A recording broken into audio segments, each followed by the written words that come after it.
Assalamualaikum warahmatullahi wabarakatuh, sahabat muslimah. Kita berjumpa kembali di program kesayangan kita, Suara Perempuan Muslimah. Seperti yang kita tahu bahwa kewajiban setiap anak untuk merealisasikan cintanya atau terima kasih atau baktinya kepada orang tua adalah membantu meringankan beban orang tua. Dan cara kita membantu meringankan beban orang tua itu dalam bentuk yang bermacam-macam. Di samping saya sudah hadir Mbak Egy Sugiyarti, gitu ya, punya cerita yang sangat menarik di mana Mbak Egy karena rasa berbaktinya yang besar pada orang tua, begitu sayang juga dengan adik-adik, Mbak Egy memutuskan untuk menjadi buruh migran Indonesia dan itu pergi ke negara Hong Kong, ya Mbak. Gitu.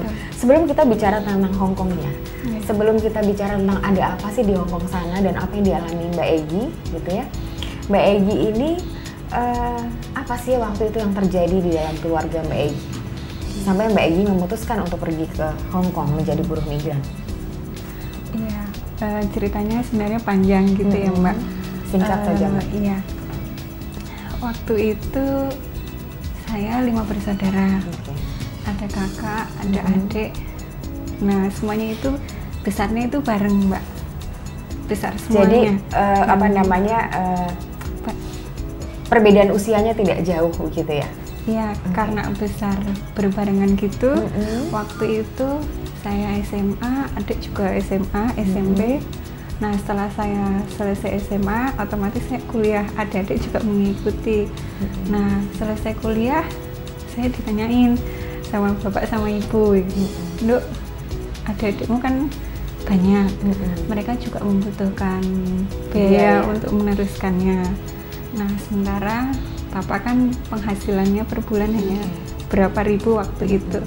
Nah, akhirnya saya mikir gitu, adik-adik saya pada pinter-pinter, tapi karena keterbatasan di biaya sekolah, kenapa mereka harus berhenti sekolahnya? Akhirnya saya memutuskan untuk mengalah. Betul, ya mengalah untuk sementara waktu biar adik-adik saya bisa selesai sekolahnya. Mbak Egy waktu memutuskan untuk mengalah dari adik-adik gitu ya, untuk kepentingan biarkan mereka yang melanjutkan sekolah, saat itu posisi Mbak Egy sudah kuliah? Waktu itu sudah selesai kuliah. Sudah selesai kuliah ya? Sudah wisuda beberapa hari, terus saya sudah memasukkan lamaran ke beberapa rumah sakit, tapi belum ada panggilan. Dan ternyata adik-adik waktu itu memang sudah membutuhkan sekali biaya untuk mereka sekolah. Akhirnya saya mendaftarkan diri ke PJTKI yang ada di Kota Gombong, dan beberapa waktu kemudian saya berangkat ke Jakarta. Setelah kurang lebih sebulan 2 bulan berangkat ke Hong Kong. Iya. Gitu. Nah Mbak, tapi kan sebenarnya Mbak Egy gitu ya, meskipun siap dengan niat untuk membantu orang tua gitu ya, untuk membantu adik-adik, tapi kan sebenarnya cita-citanya itu adalah menjadi seorang ahli gizi gitu kan? Ya, betul. Nah, tapi terpaksa harus pergi ke sana. Kemudian di sana bekerja sebagai PRT. Betul. Nah, itu kan ada sesuatu yang pengorbanannya juga begitu besar gitu, karena untuk sementara harus dipetieskan dulu ini cita-cita menjadi seorang ahli gizi. Nah, itu bagaimana menjalani itu? Itu pasti sesuatu yang berat ya, Mbak?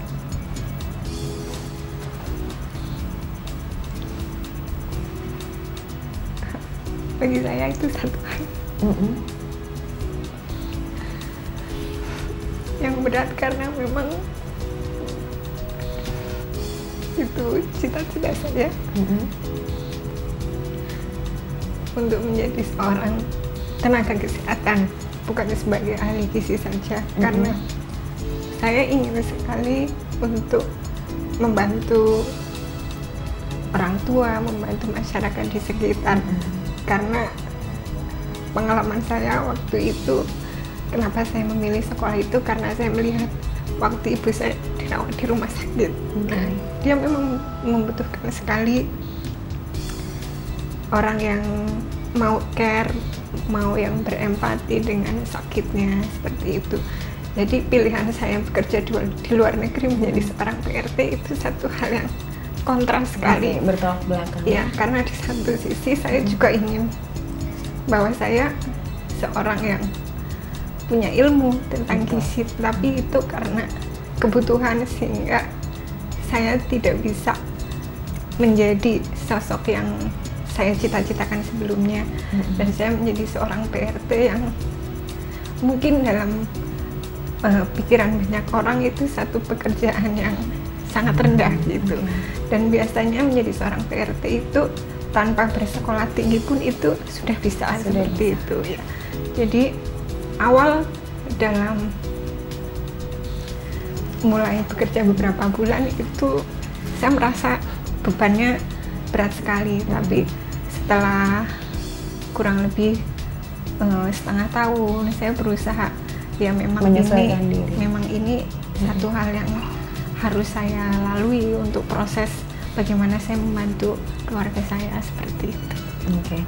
Mbak Egy, saya membaca perjalanan Anda di buku karya teman-teman dari tim Migran Institute ya. Di sini ada Meretas Jalan Kemandirian. Di sini memang diceritakan bagaimana Mbak Egy dengan susah payah gitu, seperti seakan-akan itu perasaan yang hanya Mbak Egy yang tahu gitu ya, betapa sulitnya menerima kenyataan itu, menjalani itu, dan untuk sementara cita-cita yang tadi itu Mbak Egy simpan.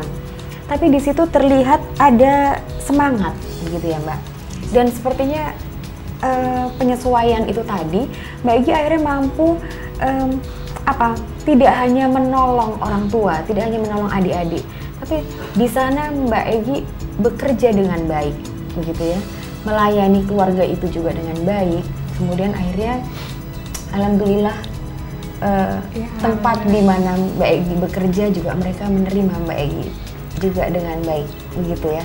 Nah Mbak, tapi kan akhirnya seiring berjalannya waktu, Mbak Egy juga aktif berorganisasi. Ternyata Mbak Egy juga tidak hanya melayani segelintir orang gitu, atau hanya keluarga saja, tapi juga teman-teman di sana gitu ya. Ada sesuatu yang diperjuangkan oleh Mbak Egy bersama teman-teman dalam sebuah organisasi. Ya, untuk mengisi waktu libur saya ya Mbak, yang itu kan seminggu sekali saya manfaatkan untuk berorganisasi. Awal saya bergabung dengan Dompet Duafa, dan di Dompet Duafa saya aktif ngajar ngaji, dan dari mengajar ngaji waktu itu ada program yang namanya Ulil Albab. Dari pihak manajernya itu memberikan monggo Mbak itu di handle, dan itu waktu itu awal. Jadi Mbak Egy diberi kepercayaan begitu ya? Iya, ada saya, ada Mbak Wina, dan ada Mbak Anis. Dari 3 orang ini kami bareng-bareng berusaha untuk menghidupkan. Karena awalnya dari tidak ada menjadi ada, dan berjalan dengan program-programnya seperti itu.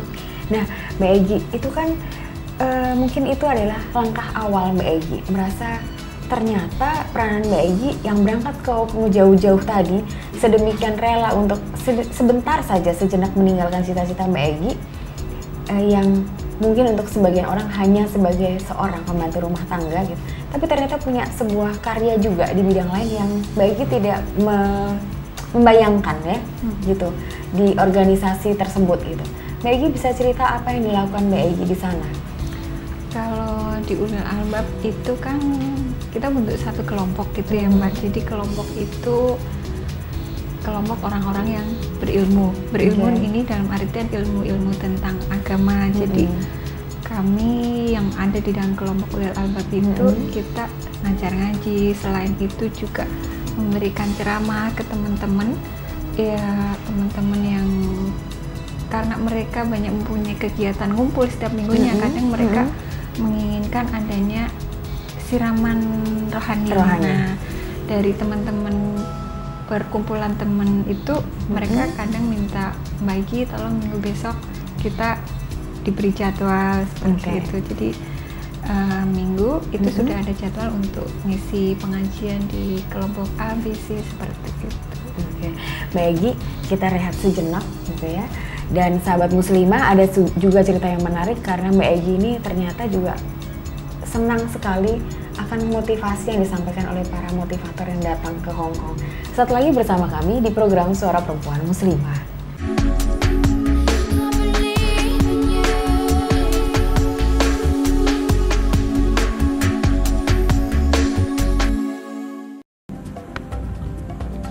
Semangat kemenangan harus berasal dari sportivitas yang datang dari hati. Saya Bawang Pamungkas, saya zakat di Dompet Duafa. Keluarga adalah sumber inspirasi saya. Kehangatannya datang dari hati. Saya Inneke Koesherawati, saya zakat Dompet Duafa. Berbagi memudahkan rezeki, karena datang dari hati. Saya Ipo Santosa, zakat di Dompet Duafa. Dompet Duafa.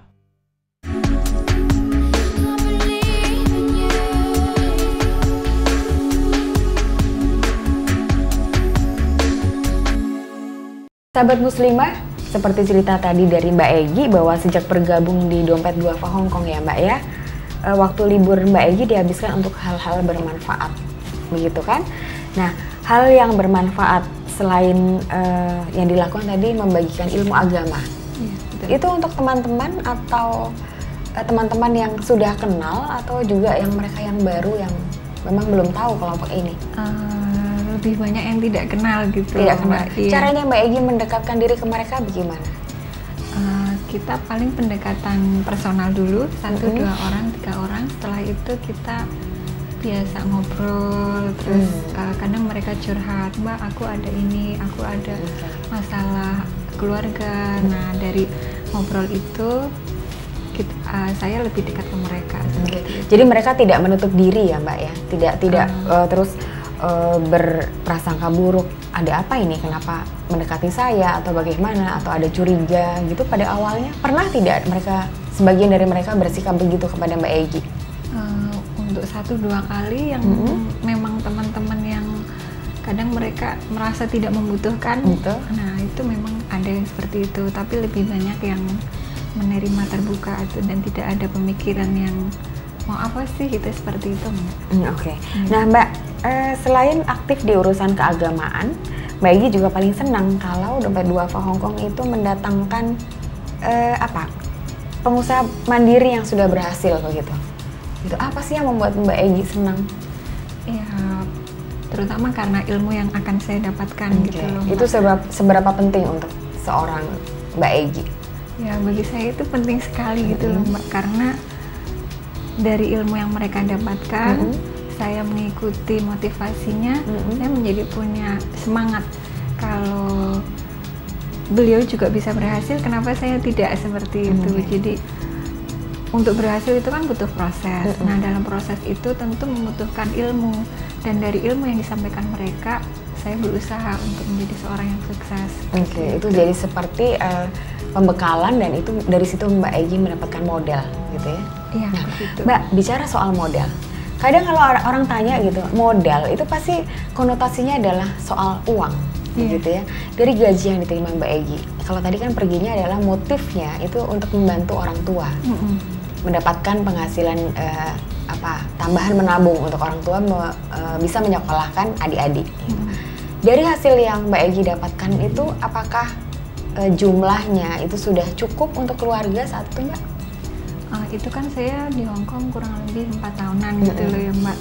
Nah itu 2 tahun awal memang full untuk keluarga, dan 2 tahun yang akhir itu setelah beban keluarga itu agak berkurang, saya sudah mulai menyisihkan, menabung untuk saya sendiri, seperti itu. Mbak Egi ada nggak kontak dengan keluarga atau diskusi tentang keluarga bahwa untuk berikutnya uang yang dikirim gitu ya untuk keluarga Mbak Egi ini, jadi Mbak Egi juga memberi pandangan mungkin ini bisa diinvestasikan atau tidak sepenuhnya untuk biaya rumah tangga, atau memang keluarganya Mbak Egi sudah paham untuk mengelola itu? Kalau tentang hal itu justru malah ibu saya Mbak yang lebih banyak memberikan dorongan pada saya, karena mungkin karena merasa saya sudah membantu, nah beban keluarga juga sudah berkurang, beliau sendiri yang memberikan inisiatifnya. Kalau untuk tahun berikutnya sudah untuk disisihkan untukmu saja, untuk masa depanmu, apakah itu ditabung untuk modal untuk usaha atau mungkin untuk meneruskan sekolah lagi seperti itu. Bicara soal menabung, berinvestasi gitu ya, Mbak Egy tadi juga sudah cerita bahwa senang sekali kalau Dompet Duafa mendatangkan pengusaha-pengusaha yang sudah sukses mandiri gitu ya. Ada satu sosok social entrepreneur yang sukses yang Mbak Egy sangat terkesan gitu ya. Di sini ada Pak Ahmad Juwaini, gitu kan? Itu Mbak Egy bisa cerita apa sih yang bikin Mbak Egy terkesan dan akhirnya mungkin itu sedikit menjadi motivasi atau menumbuhkan motivasi dalam diri Mbak Egy? Ya, Pak Ahmad Juwaini waktu itu beliau adalah pimpinan Dompet Duafa yang di Jakarta dan beliau ke Hongkong waktu itu. Saya berkesempatan untuk ngobrol dengan beliau panjang lebar tentang usahanya dan juga tentang aktivitasnya beliau. Nah, itu yang membuat saya terinspirasi untuk menjadikan beliau sebagai sosok yang perlu saya contoh seperti itu. Mbak Egy, Dompet Duafa tuh banyak sekali kan program-programnya, pelatihan kursusnya, tapi ternyata Mbak Egy kalau untuk kursusnya hanya ikut saja begitu ya? Kalau kursus, ya saya ikut saja. Ikut aja gitu. Tapi sebenarnya bersinergi di dalam dengan para anggota di situ gitu ya, dekat dengan teman-teman di organisasi yang dibentuk oleh Dompet Duafa di Hongkong itu sepertinya itu bisa mengobati rasa kangen Mbak Egy untuk keluarga begitu ya. Iya. Apa sih yang dilakukan bersama-sama dengan teman-teman Dompet Duafa di sana? Ya, banyak sekali ya Mbak. Yang jelas karena mereka itu sama-sama nasibnya dengan saya. Dan ternyata yang mempunyai permasalahan itu bukan saya sendiri gitu. Ketemu teman yang mempunyai nasib yang sama, mereka juga punya permasalahan yang mungkin lebih dari saya, itu saya merasa saya tidak sendiri. Nah, di situ saya bisa mengobati sedikit rasa kangen saya kepada keluarga saya seperti itu. Jadi berarti di Hongkong ini Mbak Egy tidak hanya bisa mengumpulkan uang gitu ya, tapi mengumpulkan motivasi-motivasi dari mereka yang sudah berhasil dan juga lebih erat hubungannya dengan teman-teman yang yang sama-sama mencari rezeki gitu ya di Hongkong ini. Dan satu lagi yang berkesan buat saya, Mbak Egy juga tidak tinggal diam tapi berusaha keras untuk membantu teman-teman kita yang mungkin sudah agak lupa gitu ya. Mbak Egy mengingatkan dan mengajari agama gitu ya. Nah Mbak, aku juga ingin tahu cerita begitu Mbak Egy pulang ke Indonesia. Mbak Egy pulang ke Indonesia tahun berapa? Saya pulang tahun 2008. Tahun 2008. Mbak Egy, kita akan lanjutkan Ada Apa di tahun 2008 sesaat lagi bersama kami di program Suara Perempuan Muslimah.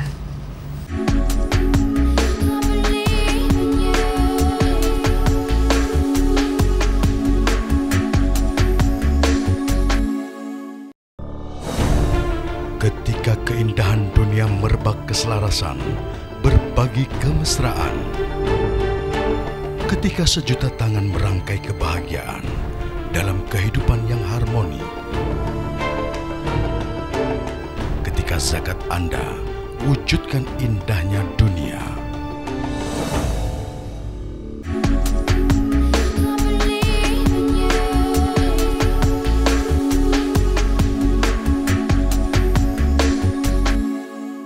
Sahabat Muslimah, kita lanjutkan perbincangan kita dan kita dengarkan cerita menarik kita dengan Mbak Egy Sugiyarti tentang akhir 2008. Jadi di akhir 2008, Mbak Egy memutuskan untuk kembali ke tanah air ya Mbak? Ya, 2008 akhir. Desember. Berarti Desember. Nah, jadi anggap saja 2009 ya, itu adalah Mbak Egy kembali menginjakkan kaki di tanah air. Mbak Egy sekarang masih ada keinginan untuk kembali lagi menjadi seorang buruh migran Indonesia dan bekerja di Hong Kong atau negara lainnya? Sampai hari ini saya tidak mempunyai keinginan untuk itu lagi. Tidak Mbak. punya keinginan untuk itu. Tapi sekarang yang menjadi pertanyaan sahabat-sahabat muslimah kita adalah kemandirian seperti apa sih gitu. Tadi kan sudah cerita ya, bekalnya ternyata banyak sekali nih gitu. Kalau soal uang begitu ya, tadi Mbak Egy juga sudah sempat menabung ya, keluarga sudah terselamatkan, terus ada motivasi juga, ternyata juga lebih hangat dengan teman-teman, semakin banyak teman itu kan semakin banyak ilmu ya, gitu, bertukar ilmu. Mbak, yang menjadi Mbak Egy tidak mau kembali lagi, pasti ada sesuatu kan di sini yang Mbak Egy pertahankan. Apa ya, Mbak? Pertama keluarga. Oke. Alhamdulillah saya pulang, saya kemudian menikah, mempunyai anak. Nah setelah itu alhamdulillah juga saya memasukkan lamaran kerja ke sebuah rumah sakit. Selang 2 minggu kurang lebih Mbak, saya mendapat panggilan. Alhamdulillah saya diterima bekerja sebagai seorang ahli gizi. Dan dari pimpinan rumah sakit, beliau mengamanahkan saya menjadi seorang kepala instalasi gizi. Sampai sekarang, Mbak? Sampai sekarang. Nah, Mbak, yang ingin ditanyakan, pasti juga sahabat muslimah juga ingin tahu gitu. Begitu sekarang ada di tangan itu, gitu ya, semua sudah tercapai. Bagaimana cara Mbak Egy mempertahankan supaya itu tidak lepas lagi, gitu? Karena ini adalah cita-cita yang sejak kecil, gitu, itu menjadi angan-angan Mbak Egy. Ya, sebagai seorang ahli gizi, tentu dia mempunyai semacam kayak standar profesi itu loh Mbak. Nah, sebagai seorang ahli gizi harus ABCD itu ada. Nah, selain itu di rumah sakit saya merasakan bahwa saya di sana itu bukan semata-mata bekerja, tapi bekerja itu saya niatkan untuk beribadah. Nah, itulah yang membuat saya untuk tetap bekerja karena saya niatkan untuk beribadah seperti itu.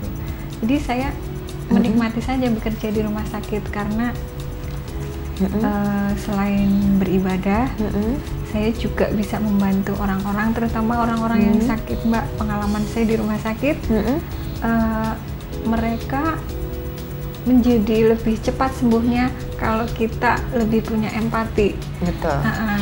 Sering saya kalau pagi itu melakukan visit ke pasien, menanyakan, Bu, Pak, bagaimana keadaannya, seperti itu. Hampir setiap hari. Nah, mereka menyatakan kalau saya merasa lebih cepat sembuhnya itu karena perhatian dari. Jadi bukan obatnya ya, Mbak? Bukan semata-mata obatnya atau apa yang dikonsumsi, begitu ya, apa yang dimakan mereka, tapi sebenarnya adalah apa yang konsumsi oleh batin mereka, begitu? Iya, karena mereka mempunyai suatu semangat kalau ternyata ada orang yang care, dan terutama itu mungkin sebagai bagian dari pelayanan mereka merasakan itu, jadi mereka punya semangat bahwa saya di sini itu tidak akan berlama-lama.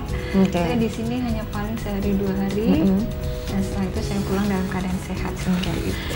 Mbak Egy, saya ingin bertanya, gitu ya. Insya Allah ini juga mewakili para sahabat muslimah.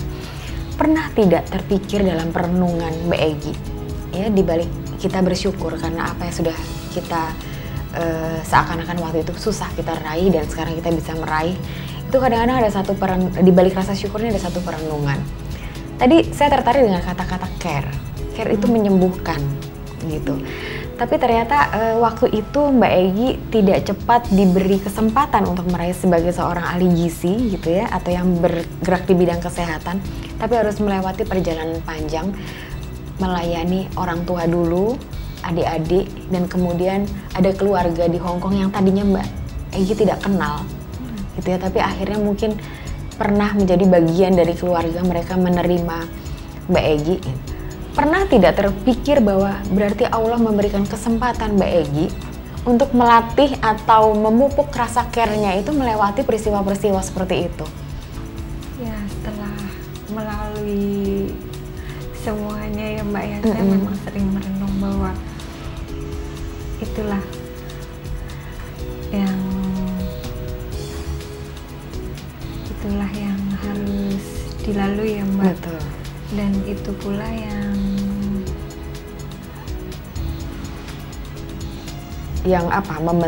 akhirnya membentuk kepribadian Mbak Egy seperti sekarang ini, gitu ya? Iya, seperti itu. Oke. Nah Mbak, dan itu yang Mbak Egy mempertahankan, dan sekarang Mbak Egy menjadi ex BMI yang mandiri, gitu. Ada nggak cita-cita ingin melanjutkan sekolah lagi supaya ilmu gizinya itu atau ilmu di bidang kesehatan itu menjadi lebih baik? Karena kan pasti ada persaingan ya Mbak, setiap tahun banyak sekali mereka yang lulus ilmu kesehatannya gitu. Sementara Mbak Egy kan tidak harus puas, atau Mbak Egy merasa ini sudah cukup? Tentu tidak Mbak, karena saya merasa ilmu yang saya miliki itu belum seberapa Mbak dibandingkan dengan lulusan-lulusan di tahun-tahun sekarang gitu Mbak. Saya masih punya keinginan untuk meneruskan sekolah saya. Mudah-mudahan Allah memberikan rezeki, kesehatan terutama, dan juga finansial, dan juga keluarga mengizinkan. Insya Allah saya, bila diberi kesempatan oleh Allah, saya ingin sekali meneruskan sekolah. Gitu, amin. Insya Allah ya Mbak, kita juga doakan bersama, semoga.